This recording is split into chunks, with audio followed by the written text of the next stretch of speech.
আপনারা দেখছেন news now, খবরের নতুন ভাষা।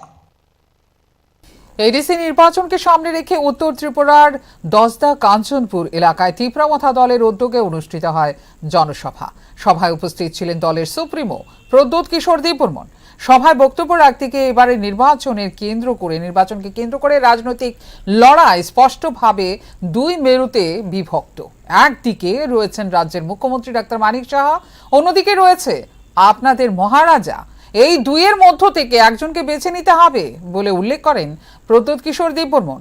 এই নির্বাচন ত্রিপুরার জনজাতি জনগোষ্ঠীর অধিকার ও ভবিষ্যতের দিক নির্দেশ নির্ধারণের ক্ষেত্রেও গুরুত্বপূর্ণ ভূমিকা নেবে বলেও উল্লেখ করেন প্রদ্যোৎ কিশোর দেববর্মন।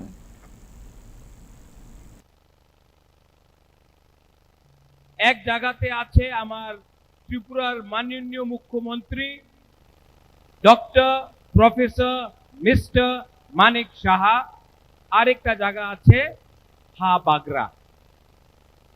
আপনার চয়েস আছে, আপনি বাগরার সাথে থাকবেন নাকি আপনি ডক্টর প্রফেসর মিস্টার মানিক সাহার সঙ্গে থাকবেন। এই আপনার চয়েস আছে, আমার চয়েস নয়। এক জায়গাতে আমার মাননীয় মুখ্যমন্ত্রী বলে কি আমি অনাপ শনাপ কথা বলে কি রাজা পাগল হয়ে গেছে, উনি ত্রিপ্রাসারে অধিকারে নিয়ে কথা কইতাছে, তো উনি অনাপ শনাপ কথা কইতাছে।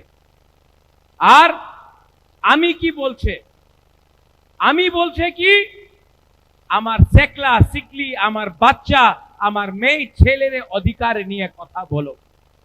উনি বলছেন মাননীয় মুখ্যমন্ত্রী আমার অধিকার নিয়ে কথা বলছে না, উনি বলছেন আমার ভোট করো, এরপরে আমি তোমার বিচার করব, তোমার ডেভেলপমেন্টের কথা বলবো। প্রথমে আমার ভোট করো, এরপরে আমি তোমার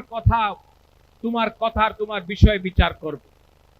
আর এক জায়গাতে আপনার বাগরা আছে যে কইতাছে আপনার ওয়াট দিলে হবে না, আপনার চোখ দিলে হবে না, রিগনায় টাকা দিলে হবে না, আমার মেয়ে ছেলে বাচ্চা, আমার নেক্সট জেনারেশনে অধিকার নিয়ে আপনার কথা বলতে হবে। আপনি আমাদের ত্রিপ্রাসারে অধিকার না দিলে আমার ভোট আপনার কাছে আসবেন না।